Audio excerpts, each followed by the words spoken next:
nací acá en Pando, el 13 de diciembre del año 71. Nací en el CADE que estaba en General Artigas. Y bueno, estuve toda mi vida acá en Pando. ¿Cómo fue esa infancia? ¿Qué recordás del barrio? ¿Dónde viviste? En el barrio Centenario, en calle Rivera. Un centenario seguramente muy distinto al actual, ¿no? Totalmente. No había rejas. Éramos todos los amigos del barrio, salíamos a jugar. ¿Ya había complejo de viviendas como lo hay? No, ni Es siquiera más, eso. donde hay ahora un complejo de vivienda ahí cerca de la ruta, Era campo. Íbamos a remontar las cometas. Era esa época, época de cometas. Época de cometa. Dependía de la época, era cometa, ¿Y qué pasa trompos? con chiquilines, chiquilinas? ¿Sabían de la misma edad? ¿Era un barrio con gurises, digamos? Sí, éramos, ¿Ah, sí? éramos muchos.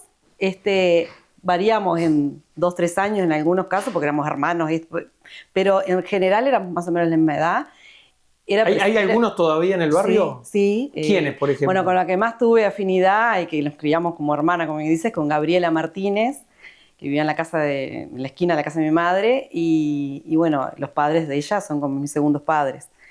Y con ellas seguimos en contacto. Y bueno, y si no están los padres o están los abuelos, digo, más o menos, hasta después sí fue cambiando. Algunas casas ya no están las mismas familias, pero la mayoría están. Y sí sigo en contacto con la mayoría de ellos. ¿Hermanos, hermanas? Tengo un hermano mayor, 5 años mayor que yo.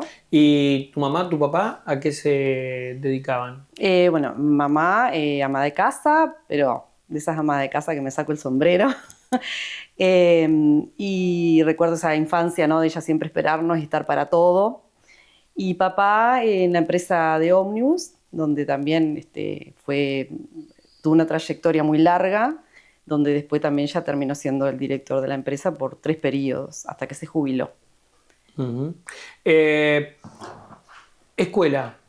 Sí, escuela hice jardinera, que hoy sería preescolar. Con 5 años lo hice en la 112 porque aún no estaba la 194, que es la que me pertenecía a la zona. Y que te quedaba relativamente cerca. Y que me quedaba cerca, a 2 o ¿no? 3 cuadras. Y bueno, y después, ya primer año, arranqué ahí, hice toda la escuela ahí, y después lo hice a Brause. En la 194. En la 194. Y una 194 bastante nueva, entonces. Sí, hacía poquito que la habían empezado, sí. Y después, liceo. Después Liceo Brause, que tampoco existía el Pando 2. ¿Y con qué soñabas cuando eras chica? ¿Qué querías ser? Mira, siempre fue cómico porque me preguntaban qué quería hacer y yo contestaba que quería hacer 3 cosas. Yo decía que quería ser maestra, doctora y madre, ¿no? Sí, y bueno, lo de maestra, si era con niños, me gustaban mucho los niños. ¿Por qué pensaste que se te despertó en vos esas ganas de ser maestra? Porque me gustaban los niños y en el barrio yo era muy de que los que eran bebés o chiquitos, yo los enseñaba a caminar o me llamaban para que los ayudara a dormir la siesta o todas esas cosas que, bueno, me gustaba. Pero después más bien me incliné para el lado de la medicina. ¿Y la salud por qué? La salud, ya en la adolescencia empecé a notar como señales de entrar de repente a un sanatorio a cuidar a mamá por algo y yo era esa necesidad de saber más, ¿no? No era aquello de que quería saber qué pasaba en la habitación, sino que quería conocer. Y también era aquello de entrar a un lugar, viste que uno generalmente entraba a los sanatorios y decía, ay, qué horrible, olor a remedio. A mí me encantaba. Sí. Era como que... Estabas en el hábitat, el hábitat natural. Era eso, pero eran como señales sutiles, ¿no? Y así fue siguiendo. El destino después... Para Brause... ¿Y qué generación de Brause? ¿Qué profes? Mirá, ¿Qué compañeros? Que me acuerde ahora... Es 80 y tanto, ¿no? Sí, ponle que en el 84, 86 cumplí los 15 más o menos por ahí. Y sí, profesores, bueno, el profesor Pía. Sí. Profesor Pía. Que después fue director. Sí, que después fue director. Tengo muy lindos recuerdos de él. Hombre que además por momentos se ponía el traje de director de teatro. Sí, sí fue todo un... Traía obras y dirigía obras. Sí. El profesor Pía, sí, claro. Varias generaciones. Sí. Claro. A ver, ¿terminás el Brause y ya vas directo a la enfermería? No, terminó el Brause. Yo quería a toda costa trabajar. Era, mirá. era diferente ahora, ¿no? Era como que no estaba aquello tampoco de independizarte y de vivir sola. Y yo quería trabajar. Y yo eso era lo único que tenía seguro. Había comenzado a ayudar a mi padre en algunas cosas del escritorio. Administrativas. Claro, porque él tenía escritorio acá en casa también. Y bueno, me ayudas a mí y todo, pero yo decía no. Y bueno, toda mi familia fue terminando en COPSA, ¿no? Antes era muy común eso. Pero yo sabía que no, que por ahí no. Porque era siempre aquello de que siempre iba a ser la hija de, y por más que yo me esmerara, no se me iba a reconocer por mí. Por mi labor. O por lo menos lo veías así, ¿no? Yo lo veía ahí, así, Claro. a esa edad, ¿no? Claro. Yo no sé si era así, digo, yo lo veía así.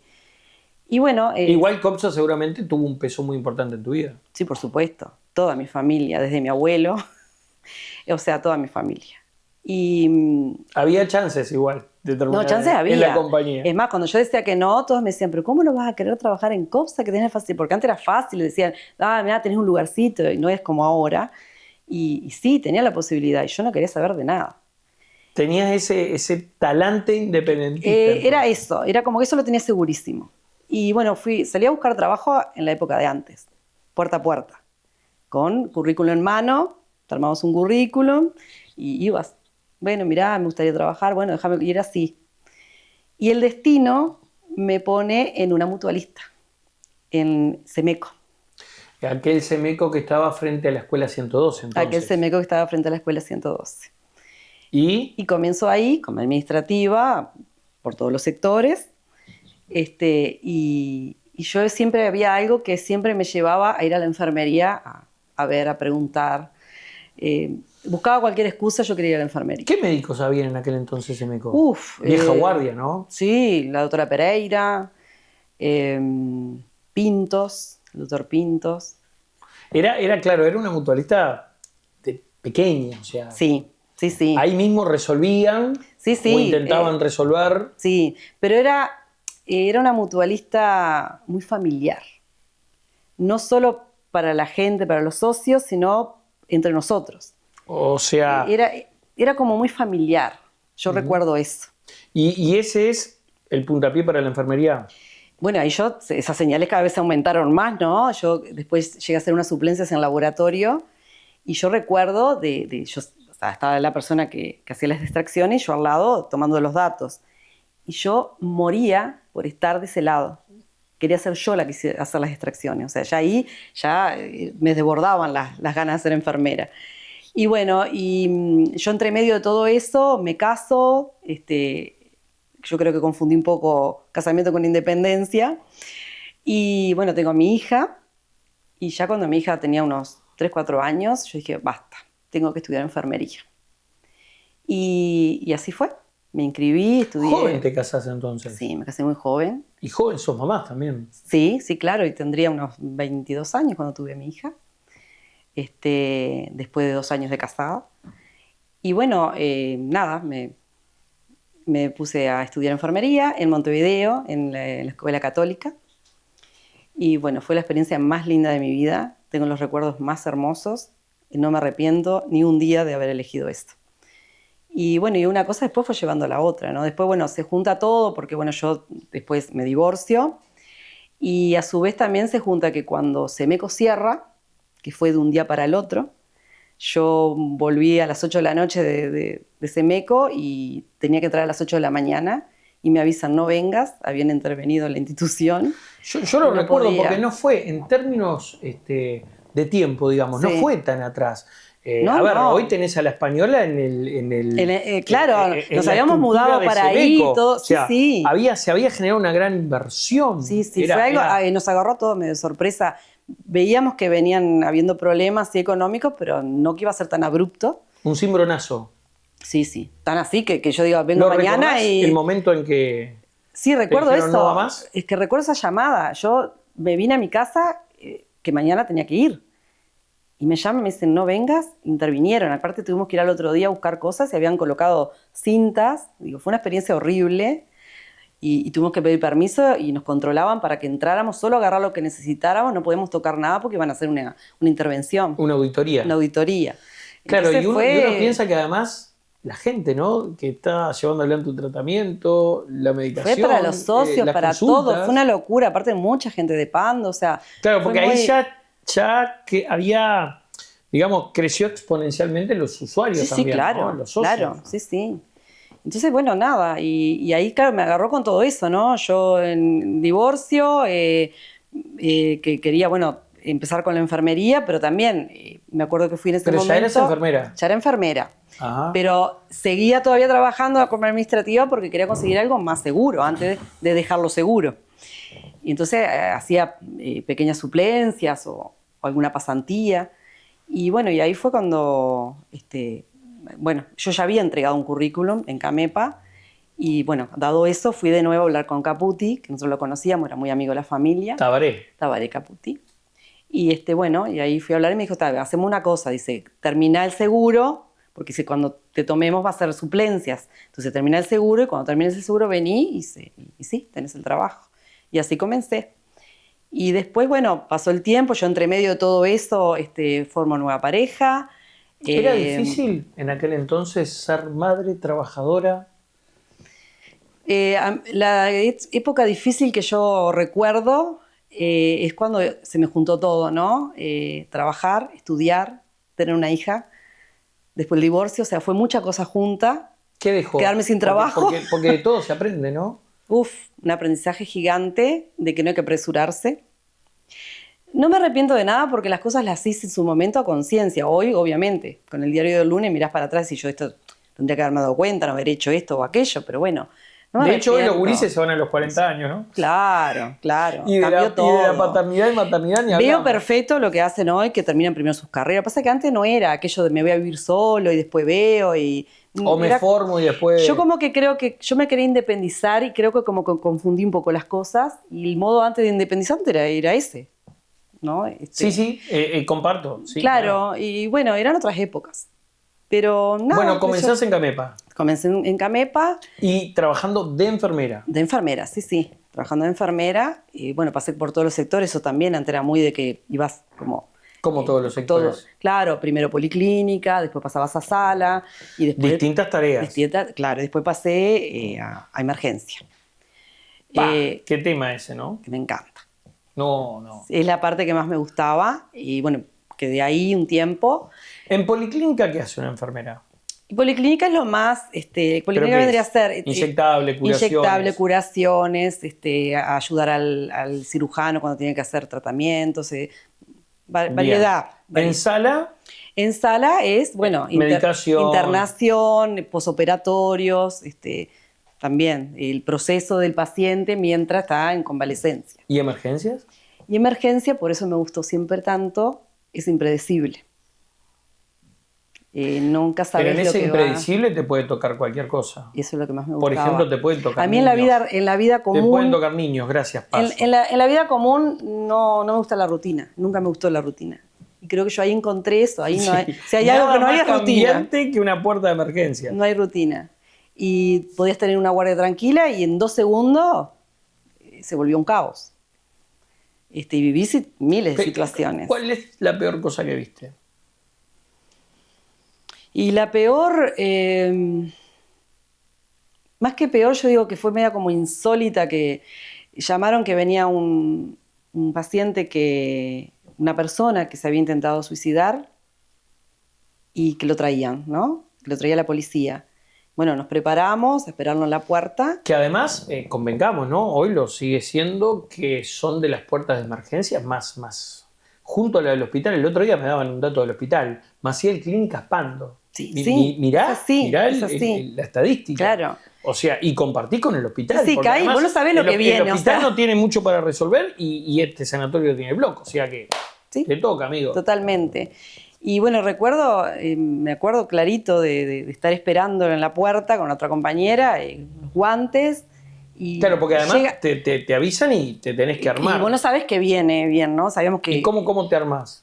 Y bueno, te colocás los guantes y te da la reanimación ahí a mano, ¿no? O sea, lo primero que haces es ingresar al paciente a reanimación.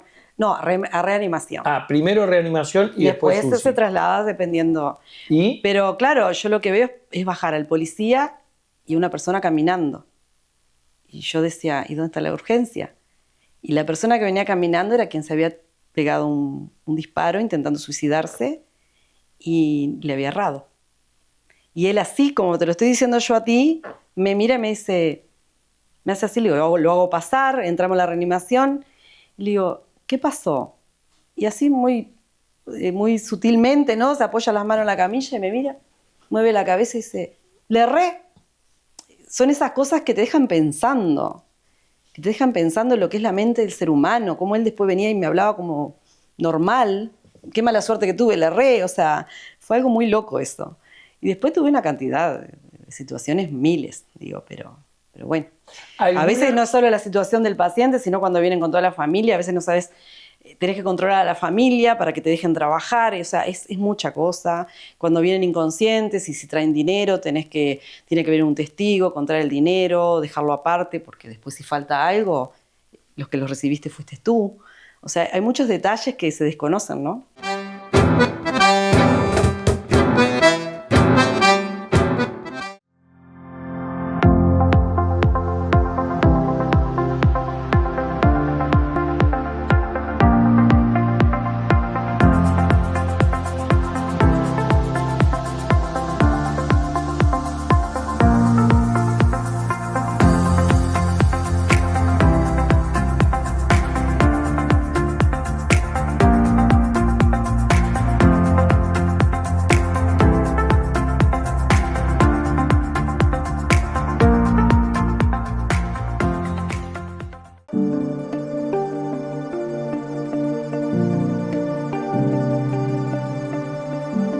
Pando para Bertolotti y la familia Bertolotti es un honor pertenecer, estar y seguir estando y esperamos estar por muchos años más. Pando nos dio todo lo que tenemos y nos debemos a ella. La honestidad y el respeto y la rectitud es la clave en este negocio y en cualquier otro negocio, incluso en la vida misma. Somos la cuarta generación, está mi hermano Alejandro y yo al frente de la empresa en este momento. Somos 4 hermanos, nosotros tenemos 2 más que están en otras actividades, pero que también pertenecen a la empresa. Seguimos porque nos supieron transmitir los valores desde el día 1, los valores del trabajo, del respeto, de la honestidad. Obviamente que para nosotros tiene un valor muy importante a nivel familiar y creemos fuertemente que sí, que ha marcado parte de la historia de la ciudad de Pando y de Canelones y del país también. La primera revista que se editó en Uruguay, que salió para todo el interior del país, la hizo mi bisabuelo, que la escribía él, que se llamaba la revista La Campaña. Fue la primera revista que salió para todo el interior del país.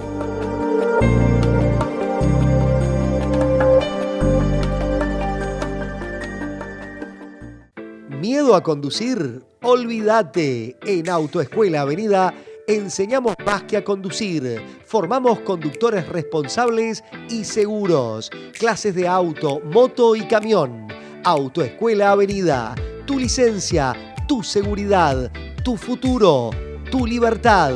Autoescuela Avenida. Tu camino empieza acá. Te esperamos. Teléfonos 099 005858 o 092 610 900. Seguinos en Instagram, Autoescuela Avenida_UI. Estamos en continuación Wilson Ferreira 1302, frente a la pista donde se realizan las pruebas prácticas. Si este edificio hablara, contaría historias llenas de confianza y crecimiento. Renovamos nuestra imagen. La innovación, la mejora día a día, los nuevos retos y superarnos es lo que nos apasiona. Como símbolo de agradecimiento a los socios, emprendimos una gran remodelación edilicia en nuestra sede. Cambios que reflejan la fuerza y el ímpetu del trabajo que nos identifica. Cámara Comercial Industrial Agraria Pando, una institución innovadora y emprendedora que honra su historia mirando hacia el futuro. Cambiamos para evolucionar.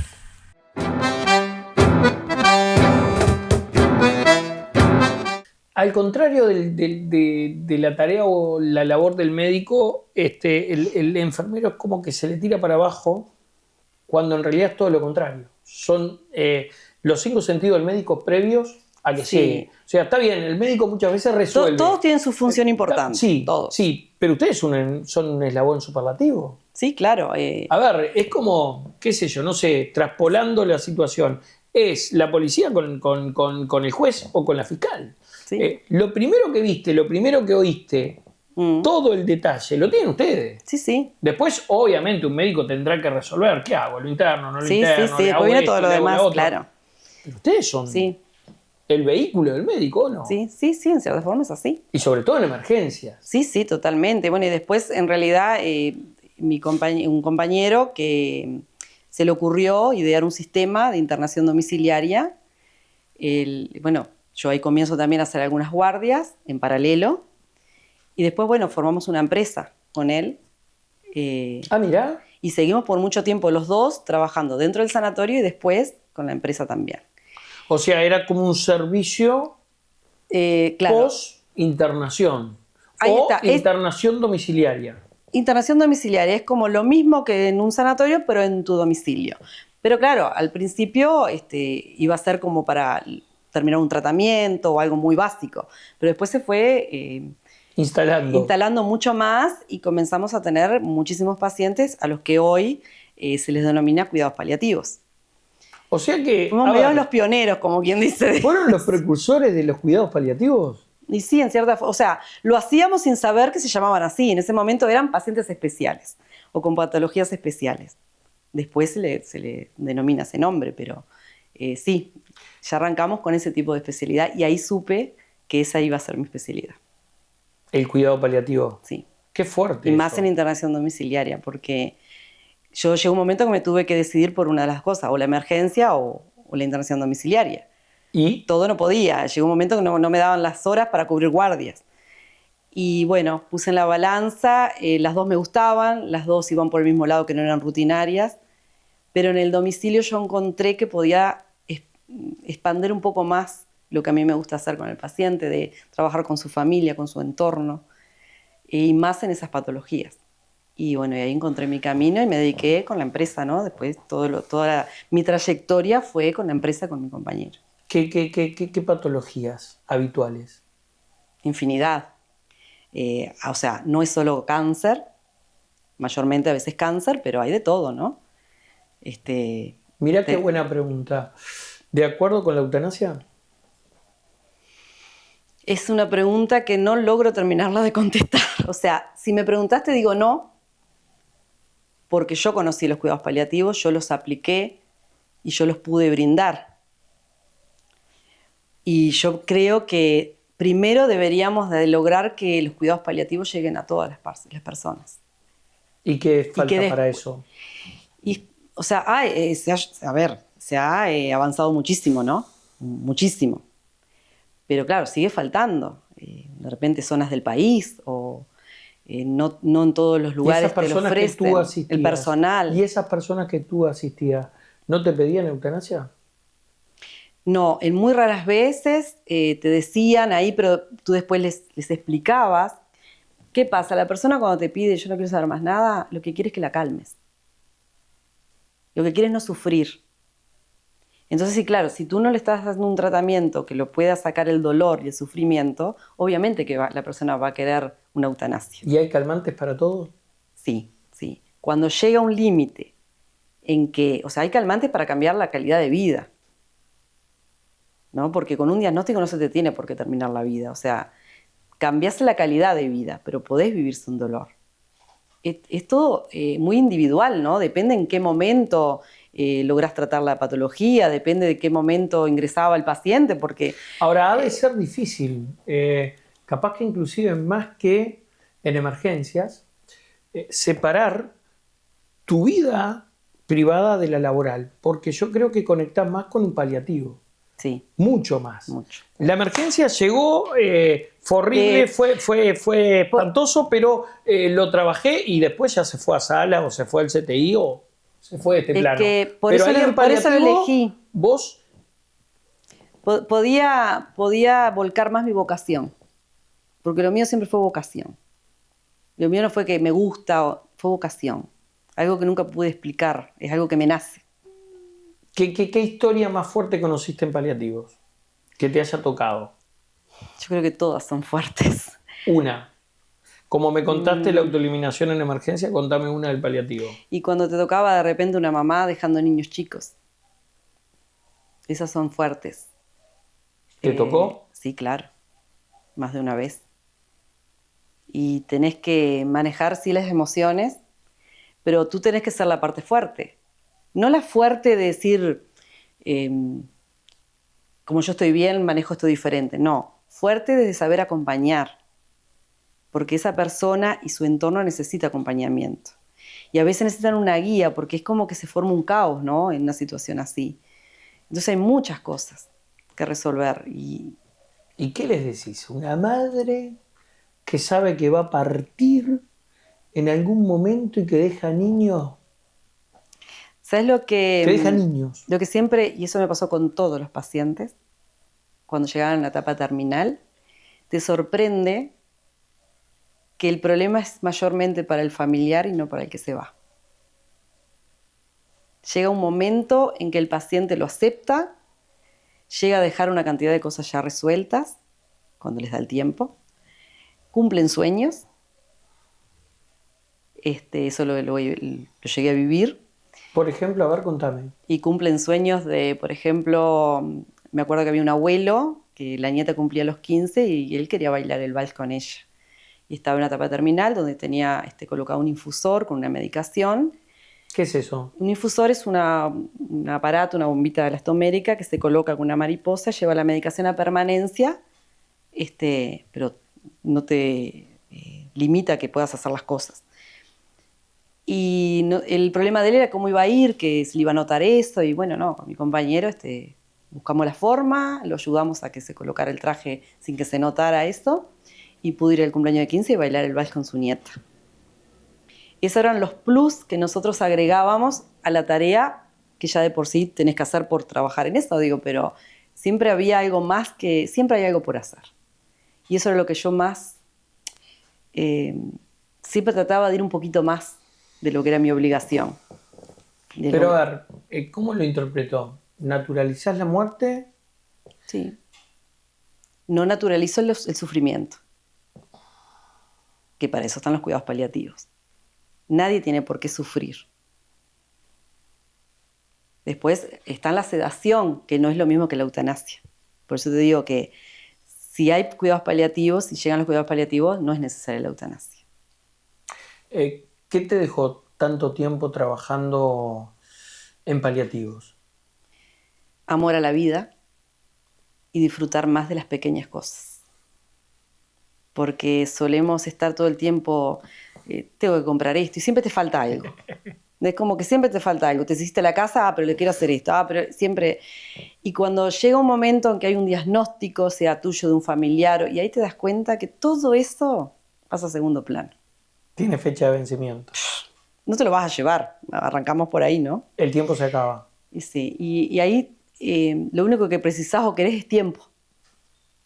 Para hacer algo más, o para terminar algo, le das validez a otras cosas. Pasas del plano material. Totalmente. No sé si llamarla de espiritual, pero no, yo uno creo, más desprendido de todo. Pasás al estado más consciente de lo que es la vida, de lo que vinimos a vivir. Nos olvidamos de que vinimos a vivir. Estamos siempre intentando llegar a algún lado. Y no disfrutamos lo que ya tenemos o no disfrutamos el hoy. Pero a ti, más allá de la profesión, que evidentemente te obliga o te obligaba en su momento día y noche a replantearte cosas, ¿hay algo en particular que te pasa a vos en tu vida privada que sí te obliga a replantearte un montón de cosas? ¿Qué es lo que te pasa, Susana? ¿Te agarra el COVID? O sea, bien. Época de COVID y un accidente cerebrovascular. Sí. El primer año de la pandemia fue muy intenso para nosotros en domicilio y en el segundo año me contagié. ¿Cómo fue trabajar ahí? Fue todo un desafío, porque era todo nuevo. Y había miedo.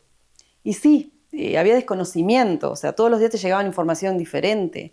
No sabíamos bien cómo manejarnos, nos íbamos Tapabocas sí, guiando. tapabocas no, alcohol en gel sí, alcohol en gel no. Yo, bueno, en el auto iba a parecer un astronauta, ¿no? Porque era la sobretúnica, el tapaboca, la máscara, los lentes abajo de las máscaras, era mucha cosa. Y después, claro, entre domicilio y domicilio tú tenías que cambiar eso. Entonces era una locura. Fue una locura, fue un año muy, muy intenso y bueno, también nos dejó una enseñanza muy grande, ¿no? Es más, yo me recuerdo de hacer domicilio y andaba yo sola. O sea, no veías a nadie, o sea, era como la ciudad desierta. Pando parecía un desierto. Un escenario post-apocalíptico más o menos. Tal cual. Y bueno, nada, y después, al segundo año de la pandemia, teníamos varios pacientes complicados con COVID. Había uno en particular que estaba toda la familia, por ejemplo. Había cargas virales muy altas. Y bueno, me contagio de COVID con un paciente y bueno, y ahí empieza es como cuando vas cayendo en un... ¿Y te percataste en el momento en que...? No, porque en realidad nos fuimos a hacer el examen por precaución, porque estábamos trabajando con mucha carga viral. Y yo incluso dije, ay, no, yo estaba con una adrenalina trabajando, ¿no? Dije, no, yo estoy bien, no tengo síntomas. Bueno, no, vamos a hacernos todos. Bueno, está. Fui y me lo hice. Llegué a mi casa y me iban a pasar el resultado y al otro día iba a volver a la guardia.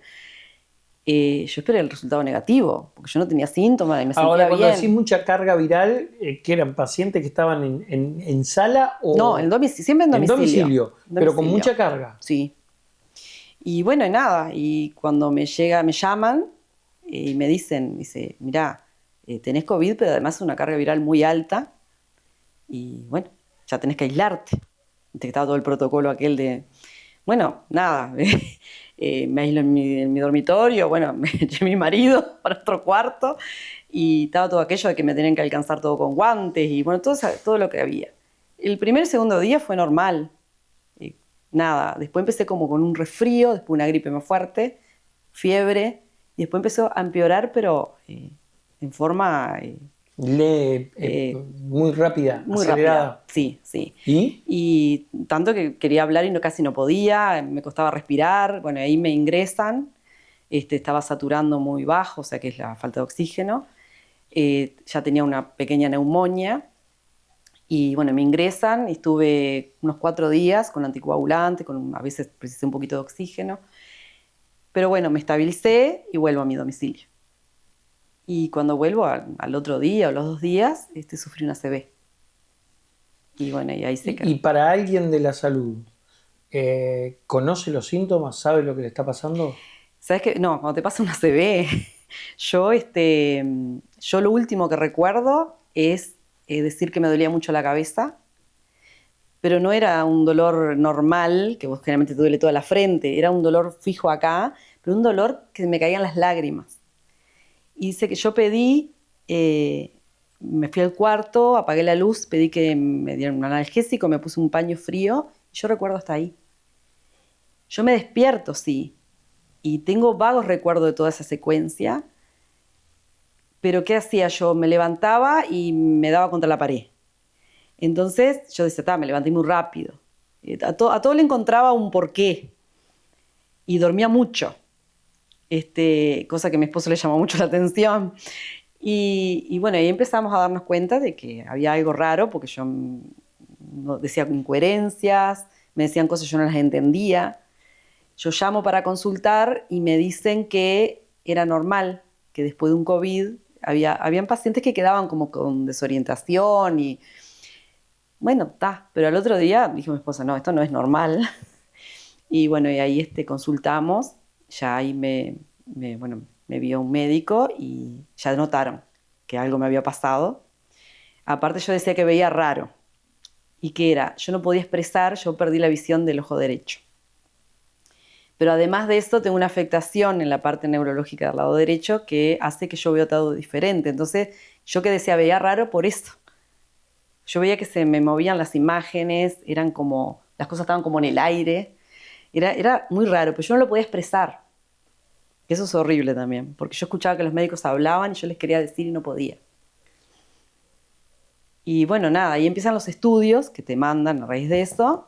Y cuando me hacen los estudios, descubren que estaba a punto de colapsar, tenía 2 arterias principales del corazón obstruidas. Y bueno, ahí se olvidaron del ACV, obviamente, y hubo que hacer una intervención. Y claro, el tema era que también, dice, bueno, a la brevedad, y el médico que me dio para hacer una intervención, también con COVID, tuve que esperar una semana más. No, primero la familia de él se tuvo que aislar por su familia. A la semana, él. Y ahí él me llama y me dice, bueno, si en una semana más yo no estoy, te derivo a otra institución, pero tenés que operarte ya. ¿Y? Bueno, sí, salió del COVID y me operó él.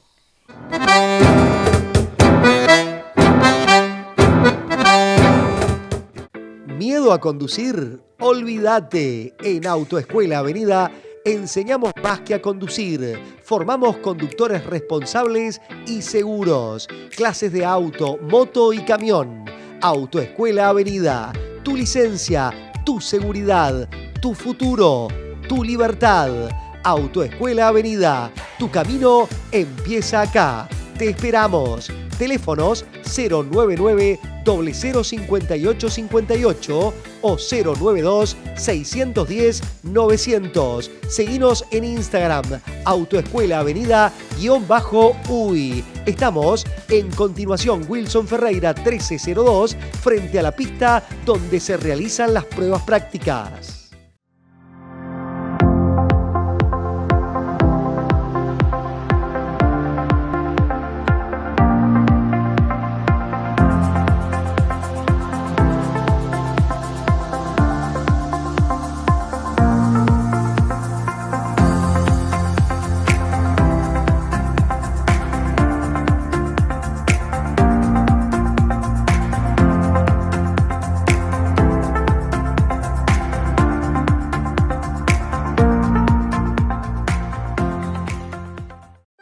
Si este edificio hablara, contaría historias llenas de confianza y crecimiento.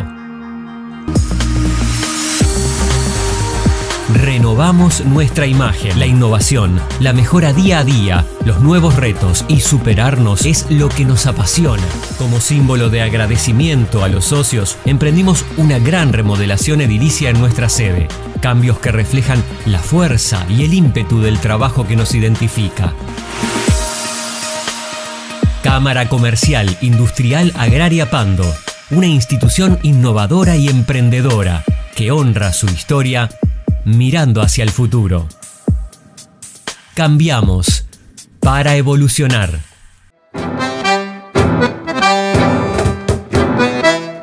¿Qué pasa durante todo ese tiempo por tu cabeza? Yo anduve a los tumbos y yo no entendía nada. No entendía nada. Para que te hagas una idea, la recuperación de la gran parte o de la parte más grave, digamos, me llevó casi 3 años. Porque, ¿qué pasa? Yo físicamente no me afectó así tan visiblemente. Sí perdí la fuerza de una pierna, fuerza en las manos, todo eso sí no sentía la cara, pero eso no se ve, ¿no? No se nota. Yo sentía que tenía media cara, tenía toda la cara dormida. Y bueno, y cada tanto me tocaba ver si estaba la cara, porque era una sensación muy rara y fea. Y bueno, nada, y ahí como que fue todo así, fue todo muy... Yo te llevo también a ese momento, ¿no? Era todo caótico. Claro, Era todo muy sobrevivir, no te detenías en detalles. Claro, era lo urgente, era lo... Después te va cayendo la ficha, como se dice habitualmente. Claro, después empiezo a notar otras cosas. Empiezo a notar que fui a hacer algo en la cocina y no recordaba dónde estaban las cosas y no recordaba qué hacer. Y me daba cuenta que no recordaba los nombres de las comidas. Y bueno, y un sinfín de cosas, ¿no? Interminable la lista. Escribir, leer. Nada. Pero también, eso me di cuenta sola. O sea, primero viene todo el tema de la intervención, ¿verdad? Está todo este caos, la intervención. A mí me dijeron que hasta que no saliera la intervención no podían saber si se me sumaba alguna secuela más. Y sí, se me sumaron secuelas. Yo salí como más lenta aún todavía. Y ahí en mi casa, después que ya vuelvo a mi casa, me empiezo a dar cuenta de una cantidad de otras cosas. Y ahí, bueno, y ahí empieza el tema de, bueno, que Recién ahí me empieza a ver realmente la neuróloga. Y bueno, y ahí, claro, le empiezo a explicar toda la situación, y bueno, en principio me aconseja una terapia neurológica, porque no había otra cosa, porque me vuelven a hacer el estudio neurológico y yo seguía igual, no había avanzado nada. Y ahí me doy cuenta que no puedo leer porque dije, bueno, voy a ver si para estar más... Yo estaba tan lenta en todo, a ver si para agilitar la mente leo. A mí siempre me gustó mucho leer. Y sorpresa me llevé cuando abrí un libro y no reconocía las letras. No podía leer, era como una sopa de letras. Primero eran como símbolos, que un día le pedí a mi hijo que me cambiara. Le digo, cambiame el celular, que no sé, está todo en chino, le dije. Dice, no, mamá, está bien. Y lo volví a mirar y cuando presté atención vi la mitad en chino y la mitad como sopa de letras. Y cuando intenté leer el libro me di cuenta que era todo así. O sea, no, es una sensación horrible. Sentí como, no sé, como que no estaba acá, digo, no sé, fue rarísimo. Y bueno, nada, y eso lo hice yo sola.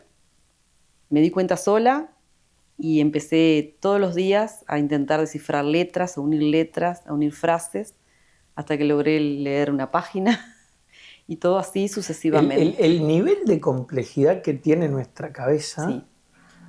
Sí, la neuróloga me explicó, ¿no? Yo tengo, me afectó, por ejemplo, tengo dos pequeñas heridas, una más grande, otra más chica. La grande es la que afectó toda la parte de la memoria y después varios infartos cerebrales chiquitos, ¿no? Y claro, y ahí está la parte de que esa parte ya está, ya se rompió, no se recupera. Lo que hace el cerebro, como bien decís tú, es buscar por otros lados, si lo estimulas, para volver a razonar, ¿no? ¿Qué te dejó haber pasado por esto, fue una sensación muy desagradable porque aparte yo sentí que no estuve acá. Esa es la sensación, yo sentí que no estuve acá. Incluso cuando fui al segundo estudio neurológico, también salí contenta y le dije a mi esposo, ay no, me fue bárbaro porque contesté todo. Pero yo había contestado todo mal. Ellos no te dicen. Ellos te dicen bien, sí, ay, vos sigues contestando. ¿Y qué te preguntan? Y bueno, yo por ejemplo, lo que había contestado mal, yo estaba en otro tiempo. Contesté otro año, otra fecha, otra edad mía, la edad de mis hijos. Yo me había trasladado al pasado. Era todo así. Y bueno, de buscar en Pando comercios que ya no existen. Entonces como que mi mente se fue al pasado. Y después hay una secuencia. O sea, es absolutamente misterioso. Sí, después en el medio hay una secuencia de años que no recuerdo, que se me borraron. Y después la memoria inmediata, que fue lo que me quedó, digamos, afectada, que es con lo que estoy lidiando hasta el día de hoy, ¿no? Pero sigo buscándole. ¿Qué se entiende como memoria inmediata? Que no retengo las cosas. Yo tengo una conversación o digo, voy a hacer algo dentro de un rato y se me borra. Entonces tengo que registrarlo o anotarlo, cartelitos en mi casa, o decir, bueno, me compré un día una agenda, es que voy a poner todo en la agenda, me olvidaba que estaba la agenda. Así, a ese nivel. Al principio tuve muchísima ayuda de mi familia, sin ella no lo hubiera logrado, porque está esa parte, ¿no? Que el que te acompaña, si te hace todo, vos no avanzás. Pero a la vez te tiene que tener mucha paciencia. Y la primera fase la logré gracias a ellos. Después la otra intenté yo irle sumando y buscar estrategias para no tener que recurrir siempre a ellos. ¿Y ahí surge un libro? Bueno, y ahí surge, surge también cuando yo acepté que ya no iba a ser más la que fui, porque eso también fue todo un proceso. Antes de eso lo descubrí cuando, a los 2 años más o menos, que me pasa esto. Yo siempre tuve el sueño, tuve muy ligada a la historia de los Andes. ¿Por qué? No sé, yo a los 12 años leí el primer libro Viven y desde ahí no me pude desprender de esa historia. ¿En serio? Sí, y siempre estuve... ¿Y qué te llamó? No sé, no sé explicarlo. ¿Qué te atrapó? Porque obviamente hasta el día de hoy atrapante, yo no voy a decirte que no. Pero... No sé qué fue, porque hasta el día de hoy yo miro el libro ese que leí por primera vez y tiene las marquitas que yo le hacía. Yo leía los relatos y buscaba la foto y marcaba cosas que me llamaban la atención creo que cosas que me llamaban la atención del ser humano. Ya a mis 12 años, ¿no? Y de ahí... De la ¿no? superación, digamos. Sí, sí. De la experiencia. De lo que puede hacer el ser humano ante una situación así. O de que se puede, ¿no? De eso. Y bueno, nada, obviamente sí, yo iba a ir, me entero con los años, después de tener todos los libros, de haber ido a las películas, y bueno, me entero de que había una excursión que iba ahí. A la cordillera. Una expedición a la cordillera. Dije, yo quiero ir, obvio. Y mi esposo me dice, no, sí, anda tranquila. Yo no, digo, bueno, está. ¿Y fuiste? Y no, y ahí fue que, como todo, ya voy a ir, voy el año que viene, no voy para el otro, no puedo. ¿Lo dejaste? Lo fui dejando. ¿Y te pasó lo que te pasó? Me pasa lo que me pasa. Cuando a los 2 años de lo que me pasa, mi esposo vuelve a ver la propaganda, que estaba todo el boom de la película. Ah, claro, porque se había estrenado La Sociedad de la Nieve. Sí. Esta ahora, la última, Sí, la actual. ahí va. Y cuando, claro, empecé a ver todo de vuelta, y cuando él me dice eso, le digo, ya está, digo, ya no fui cuando tenía que ir, ¿viste? Le digo, ¿qué voy a ir? Digo, así como estoy. Claro, porque aprovecharon la película para lanzar una, sí. Y él me dijo, que eso se lo voy a agradecer siempre, si eso no es amor, decime qué es. No te preocupes, vamos, yo te acompaño. Digo, pero me dijiste que no querías ir, que vos la altura, que... Yo te acompaño. Dice, vos querés cumplir ese sueño, pero mira cómo estoy, no importa. Vamos y vemos hasta dónde llegás. Dice, sí, vemos, pero no te quedes con eso. Y así fue. Y fui, y subí a caballo, aún estando con poco equilibrio y viendo todo raro, pero como nadie sabía, porque yo no lo podía expresar, lo pude decir después, aún así fui y llegué a la cima. Y ahí mismo fue cuando supe que tenía que seguir y que yo iba de alguna forma a encontrar de nuevo mi camino. Y bueno, después de pasar esos 3 años, casi 4, es cuando, bueno, digo, ya está, acepté que no iba a poder volver a seguir haciendo lo que hacía, que no iba a poder volver a ser la misma. Y ahí fue cuando, bueno, dije, listo, voy a hacer un cierre de una etapa de mi vida y dije, voy a terminar el libro, porque yo ya lo había empezado. Digo, voy a terminar el libro y le voy a agregar este capítulo, ¿no? De haber podido llegar ahí a pesar de... Y bueno, justo encuentro de casualidad un programa internacional que se llama Tu Voz, Tu Libro, y ahí me empiezo a conectar a las clases. En realidad era para que me ayudaran a terminar de armarlo, una cantidad de cosas que uno desconoce cuando hay que armar un libro, y logré terminar mi libro. Y ahí como que sentí que le di un cierre a una etapa de mi vida para comenzar otro. Siempre me gustó la lectura y la escritura muchísimo, siempre escribí en mi casa. Y bueno, publiqué mi primer libro y ahora sigo por ese lado. Me puedo dedicar con más tiempo, porque para escribir tenés que tener tiempo también. Y sí, lo disfruto mucho también. Es cierto que la lectura no lo sé. Yo creo que me quedo mucho en eso que vos decís, agilita la mente, amplía el lenguaje, también hay que hablar la escritura, pero el escribir es un catalizador.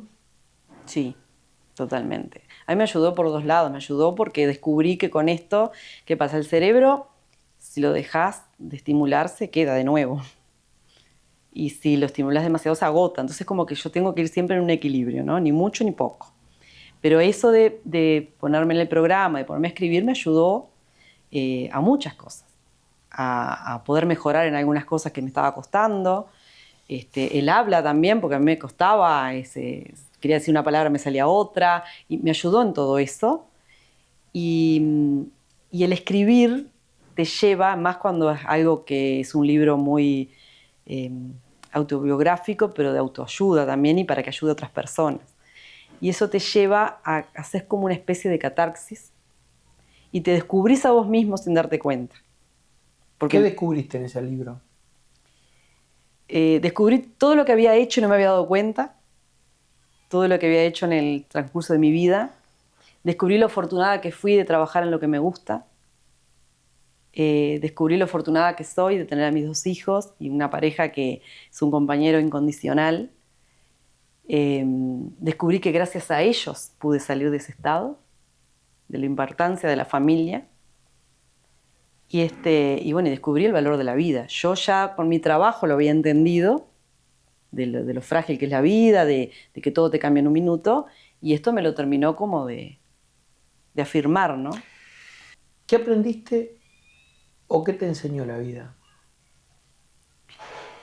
La vida me enseñó que tenemos que prestarle más atención al hoy.